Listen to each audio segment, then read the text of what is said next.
Em complau molt començar avui dient senyor vicerector de la Universitat de Barcelona, Josep Antoni Plana, perquè som amics de fa tants anys que m'agrada molt avui estar a la seva disposició, senyor vicerector. Senyor vicerector, senyora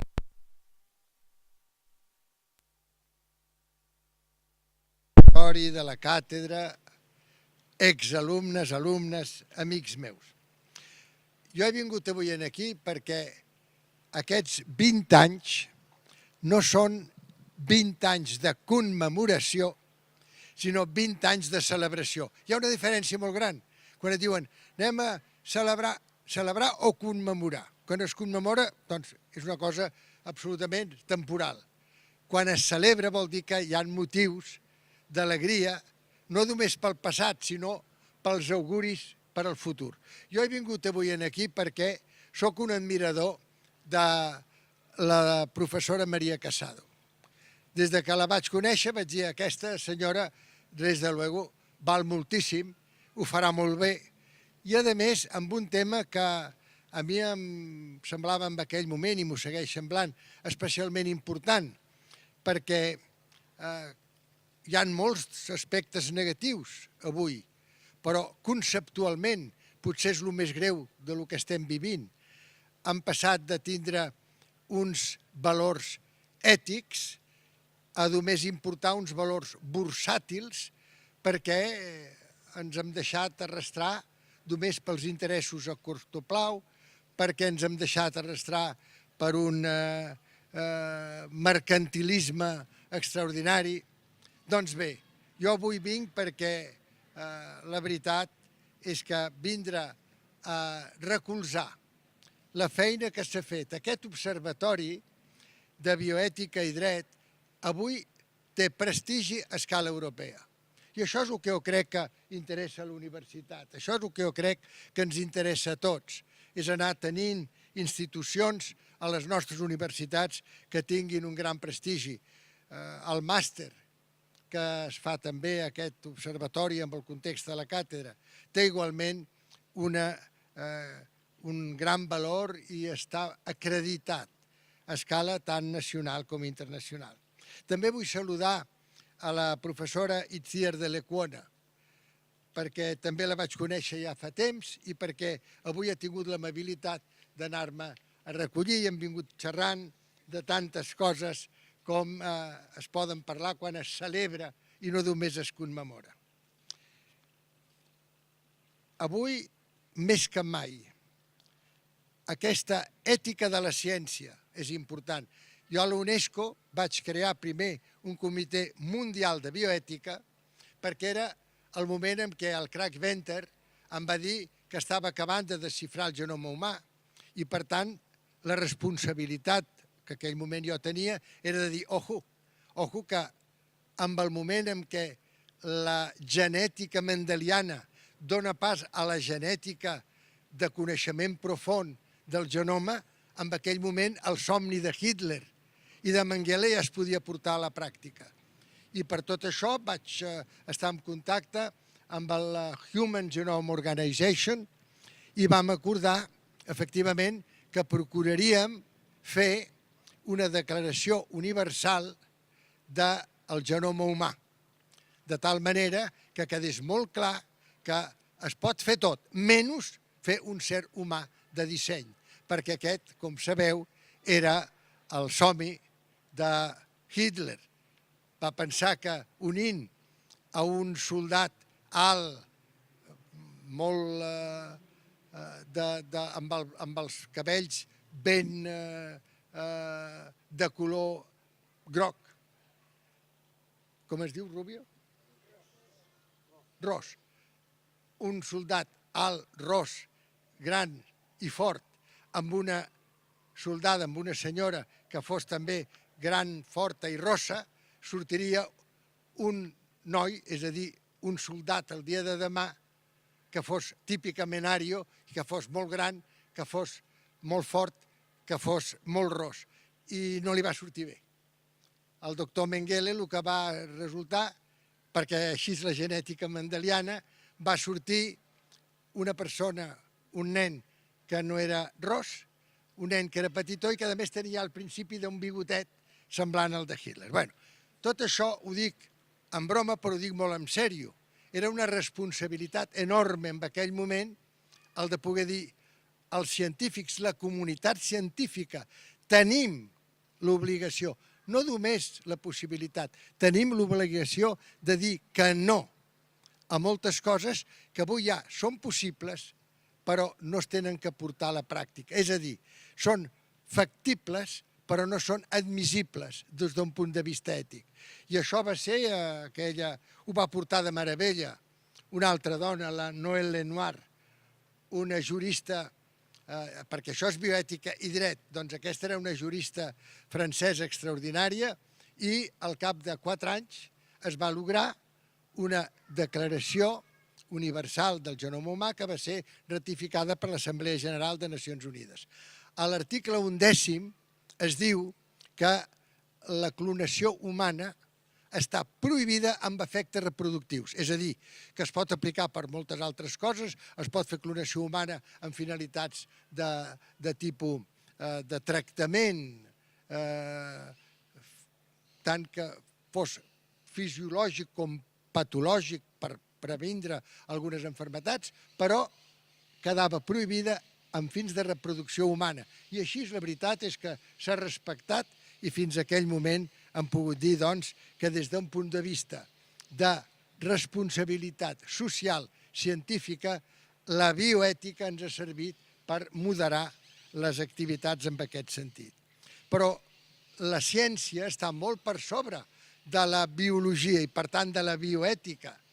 La ciència està també per sobre de la genètica i de l'epigenètica, que és potser encara més important que la genètica. Bé, el que vull dir és que també van procedir a crear un comitè mundial d'ètica de la ciència, perquè en general els científics hem de donar solucions, però al mateix temps hem de dir al tanto, perquè això té uns límits que, torno a dir, poden ser factibles, però des d'un punt de vista d'interès per la dignitat humana són negatius i, per tant, no es tenen que realitzar.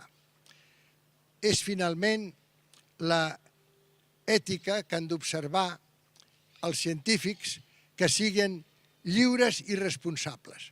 I en aquest moment aprofito, perquè estic a la universitat i estic al costat de l'amic Plana, que a més vam col·laborar quan jo era ministre i quan jo estava a la UNESCO, per dir que aquesta és la definició que hem de saber tots retindre, perquè és la definició que havia donat don Francisco Giner de los Ríos. És una definició fantàstica de lo que és ser educat.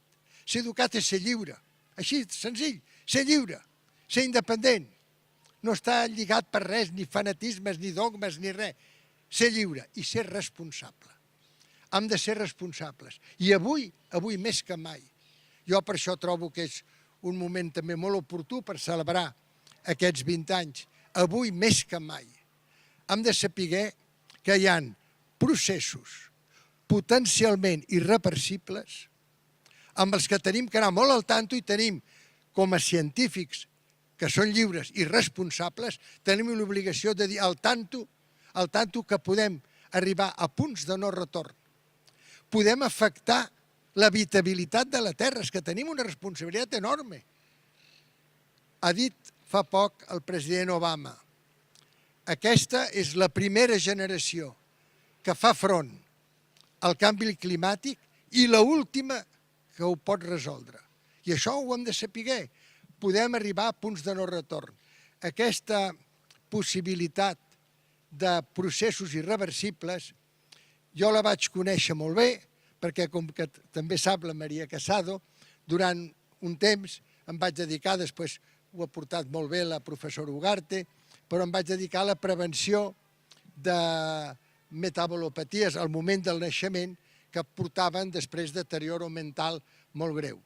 Bé, ho dic perquè un es dona compte que el que interessa és tindre el tractament i, a més, amb el moment oportú aplicar-lo, perquè si l'apliques tard ja l'afecció neuronal és irreversible.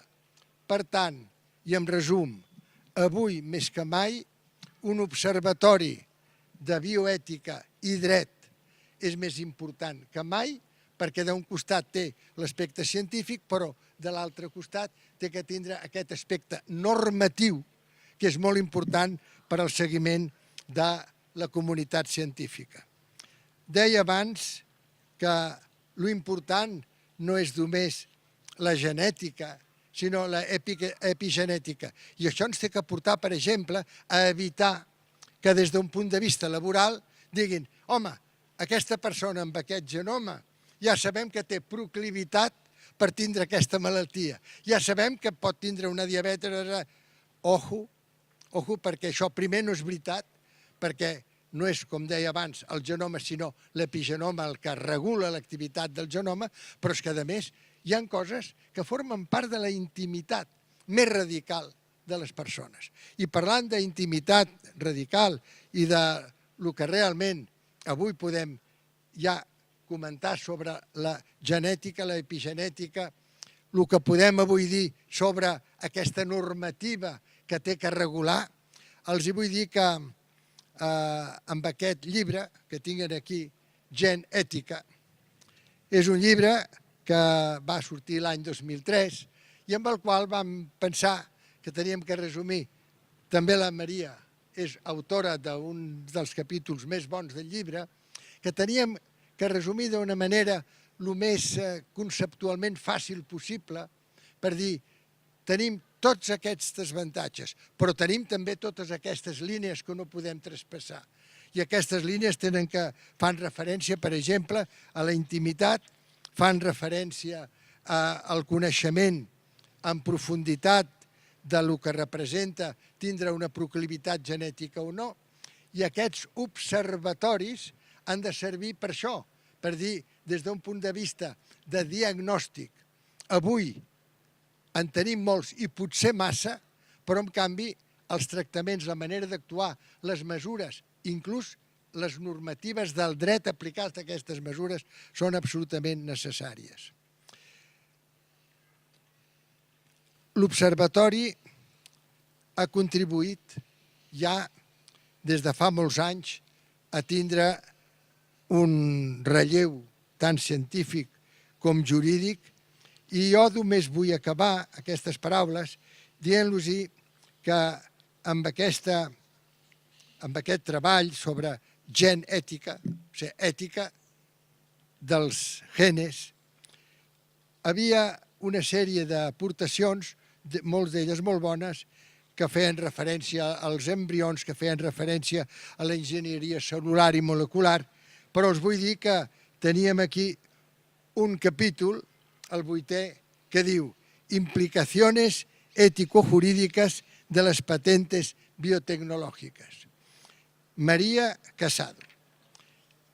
Me l'he tornat a llegir quan venia cap aquí perquè he pensat, home, diré que és de celebració i els puc dir que crec sincerament que és de les aportacions més brillants que es van fer amb aquest llibre que vam publicar coordinant-lo amb el Carlos Alonso Bedate.